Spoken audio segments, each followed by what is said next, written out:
Office থেকে সন্ধেবেলা ফিরে দেখি গিন্নি রান্না করছে। রান্নাঘর থেকে বাসনের আওয়াজ আসছে। আমি চুপি চুপি ঘরে ঢুকে পড়লাম।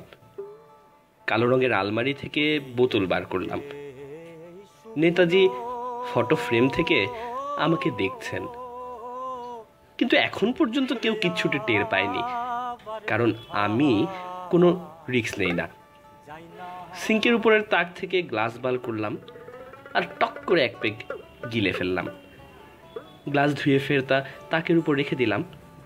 হ্যাঁ, বোতলটাও আলমারিতে রেখে দিলাম। নেতাজি মুচকি হাসলেন। রান্নাঘরে উকি দিলাম, গিন্নি দেখে আলু কাটছে। কেউ কিচ্ছু টের পায়নি, কারণ আমি কোনো রিস্ক নেই না। গিন্নিকে জিজ্ঞেস করলাম, সমীরের মেয়ের বিয়ের কিছু হলো? গিন্নি, না, মেয়েটার ভাগ্যটাই খারাপ, এখনো পাত্র দেখছে। আমি আবার ঘরে গেলাম। আলমারি খুলতে গিয়ে আবার একটু শব্দ হলো, তেমন কিছু বেশি না অবশ্য। বোতল বের করার সময় অবশ্য কোনো আওয়াজ করিনি। সিঙ্কের উপরের তাক থেকে গ্লাস নিয়ে চট করে দু পেগ মেরে দিলাম। বোতল ধুয়ে সাবধানে সিঙ্কের মধ্যে রেখে দিলাম, আর গ্লাসটা আলমারিতে। এখন পর্যন্ত কেউ কিছু আঁচ করতে পারেনি, কারণ আমি কোনো রিস্ক নেই না। বাইরে এসে গিন্নিকে, যাই হোক, সুমিরের মেয়ের বয়সই বা কি? গিন্নি, কি বলছো? 30 বছর বয়স হলো, দেখতে তো আরো বুড়োটে লাগে। আমি ভুলেই গেছিলাম যে সমীরের মেয়ের বয়স 30।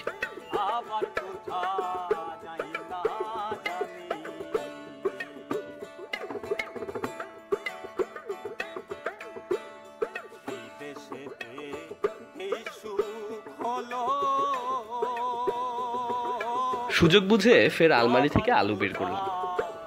আলমারিটা আবার জায়গা বদলে ফেললো কি করে রে বাবা? তাক থেকে বোতল বার করে সিঙ্কের সঙ্গে মিশিয়ে চট করে আরো এক পেগ পেটে চালান করলাম।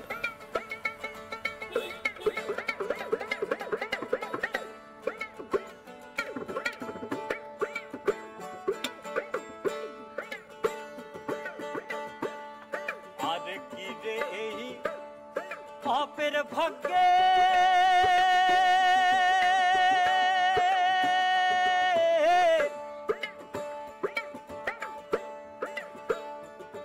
কবে দয়ালা চন্দে দয়া হবে